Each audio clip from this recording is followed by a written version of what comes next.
Eid Mubarak. Assalamu alaikum.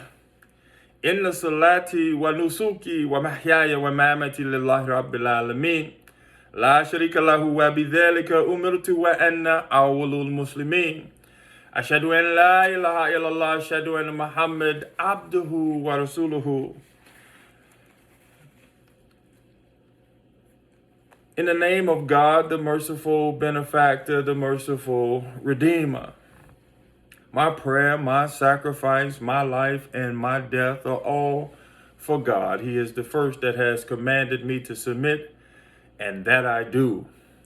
Eid Mubarak. This is the day, the completion of the fast. We do a sermon, we pass out gifts, we love and hug on our families. We put on our best Muslim clothes, right? This is called the Muslim tuxedo. Ramadan was a period where we fasted. We tried to get to know ourselves. We tried to build some trust and cooperation among ourselves. We tried to get back to the essence of who we were when God created us. Today, I want to talk about that in the essence of what was the purpose of Ramadan. You see, the Quran says if the journey was short, they all would have followed you, but the journey was long, and many of them made excuses to stay behind. Many of them made excuses not to fight. Many of them made excuses to take the month off. Many of them made excuses not to challenge themselves for the embetterment of themselves and therefore the embetterment of humanity. You see, the Quran gives categories of people who should not fight. It says those who can't fight, they are old, they are disabled, they are sick, they are mentally ill, and of course those who are pregnant with child. You see, but there are those who can fight. They are not sick, they are not old, they are not disabled, and most surely they are not pregnant. But the Quran says in very tough language, he says they are cowards. They are not willing to fight because they are disabled in the mind. They are sick mentally. They are mentally ill because they don't understand what the purpose of fighting is inside of yourself. They don't understand that the purpose of fighting is to build yourself. The purpose of fighting is to grow yourself. And they most surely are not pregnant. Their minds will never produce great ideas because their minds are impregnated by fear. They can never really enhance the future of our people because their minds are impregnated by fear. They can never be what God wants them to be because their minds are impregnated by fear. They cannot produce results. You see them, they sit among you. They pretend to be believers. They say, Assalamu alaikum, in the most beautiful voice. They dress like believers, right? They pray like believers. They sound like believers. But the Quran says you are impressed with their speech. You are impressed with their clothes. But they are like propped up logs. They are like mannequins sitting in a store. They look like they are believers, but they have no power. They're just standing there, pretending. Because when it's time to fight, they stay behind. When it's time to fight, they have nothing but excuses to stay behind. You see, they're ducking around corners. They're hiding behind doors. They are running from the truth of themselves. They make every excuse not to stand firm in what they say they believe. The Quran says that there are some people who say they believe, but they do not believe. They seek to deceive God and the believers. You see, the Quran says if whether you warn them or warn them not, they will not believe. They seek to deceive God and the believers, but they only deceive themselves because they can't see what we see. They can't see what the outer community sees. They can't see that people see that they are hypocrites. You know, one of the greatest things in life is people may not believe what you believe, but they believe when you believe in what you say you believe. I have been on this journey for 27 years where people may not believe what I believe, but they know and believe that I'm a truthful man, that I'm a good man. I'm not seeking to wrong any man or any woman based upon what my belief teaches me. People respect that. People honor that. You see, the Quran says as we practice this Ramadan, it says that we're supposed to fast. Why are we fasting? Are we fasting to lose weight? Are we fasting just because we want to be hungry? Are we fasting to show the outer community that Muslim fast? No, sir. We're fasting because fasting is supposed to be congruent or synonymous with your life. You see, it's a time to build trust. It's a time to build cooperation. It's a time for connection. It's a time for healthy communication between you and God. You see, this trust, this communication, this recalibration, this reconciliation is not necessarily for others. Well, that's great if you do that with others, but it's most important during Ramadan to build it within yourself. Because throughout the year, you have lost that connection. Throughout the year, you have done things that were inconsistent with what you say you believe. Throughout the year, you have done things that you need to reconcile with your Lord about. Throughout the year, you have been off course and you need to recalibrate. You see, you can't build trust with anybody outside of yourself if you have not reconciled and recalibrated and learned how to trust yourself. You see, Ramadan itself means intense burning heat.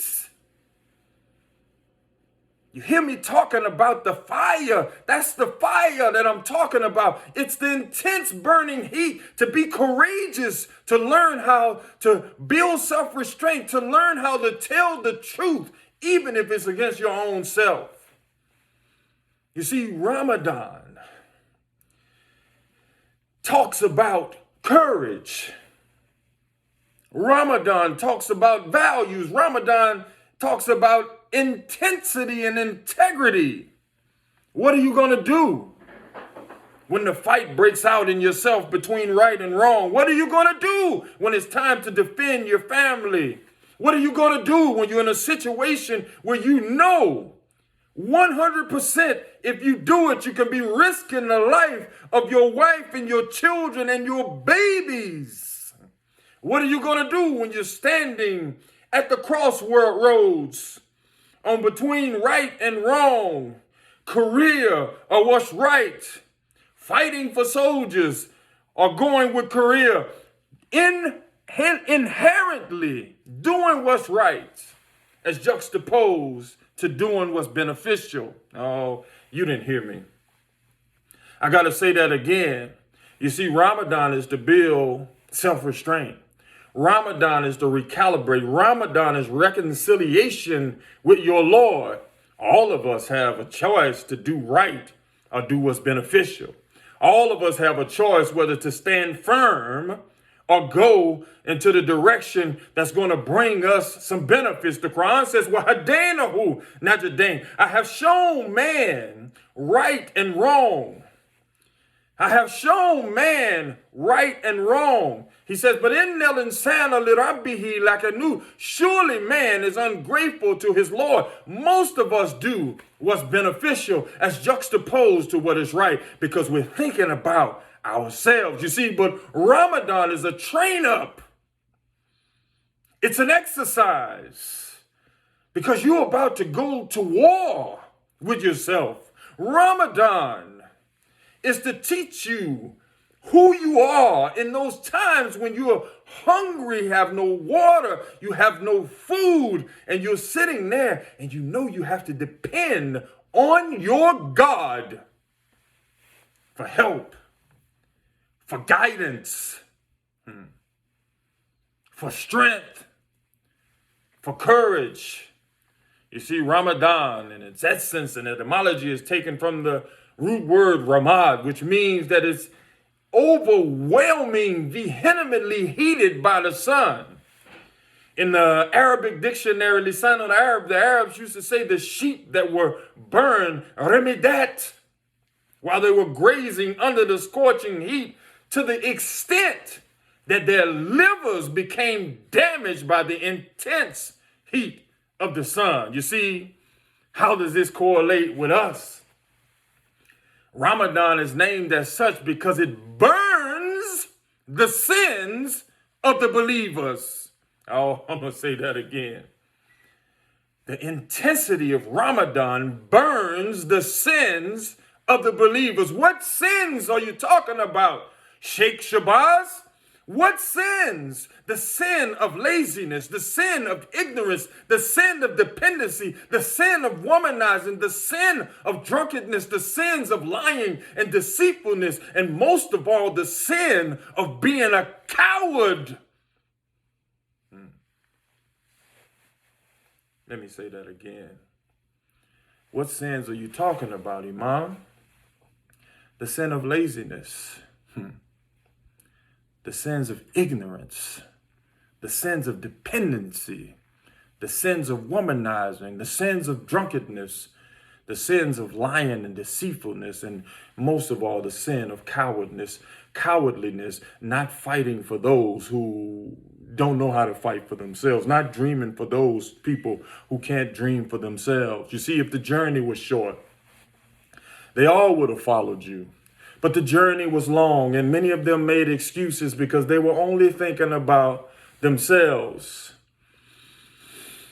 You see, you have no right, in my opinion, my humble opinion, if you serving God of the heavens and the earth, of waiting for someone to come and save you. God has given us a blueprint called Ramadan, to teach us to build self-restraint, to teach us to build courage, to teach us to depend on Him and Him alone. Ramadan was an exercise to build self-restraint, to build courage, to build who you're supposed to be in God's eyes. And I'll close with this. The Holy Quran says, if you follow the guidance of God, He will raise you to the highest of the high. But if you forsake the guidance of God, He will reduce you to the lowest of the low.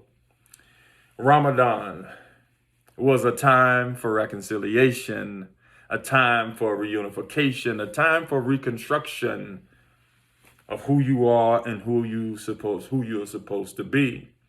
You see, it's a time to build yourself. It's a building block for the other 11 months that you are dedicated to changing your life around.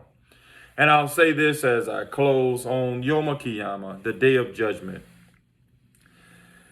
God is going to ask you some questions. He's going to say such and such and such and such, and you're going to say, God, Allah, we were led astray by our imams, by our scholars, by our great men. God in the Quran says to you, stage left into Jahannam, you follow them as juxtaposed to me, and they were seeking guidance themselves. No, I don't want to gloss over that. The sin of dependency on men as juxtaposed to God is one of the biggest sins in Islam. We don't commit shirk. We say, La ilaha illallah, there's no God but He. It is incumbent upon you, brothers and sisters, to read, to study, to try to understand this thing, this gift that God has given you. Iqra bismi rabbika alladhi khalaq. Read in the name of your Lord. God teaches us by books. God teaches us by pens. God teaches us knowledge by learning from the heavens and the earth around you. It is incumbent upon you to read, to learn, and study so you can guide your life. I wish all of my brothers and sisters Eid Mubarak. Spend time with your family.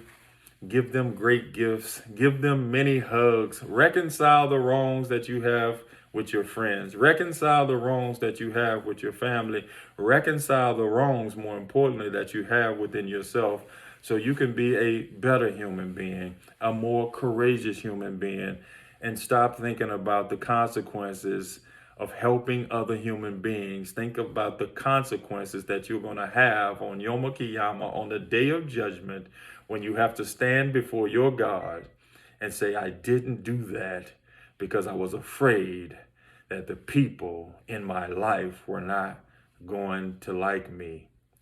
That's a bad thing when you have to stand before your Lord with an excuse of being afraid of human beings that's juxtaposed to him. I'm done. May the peace and blessings of God be upon you. Ila liqa fi amanillah. Assalamu alaikum. Eid Mubarak. Mubarak. Peace.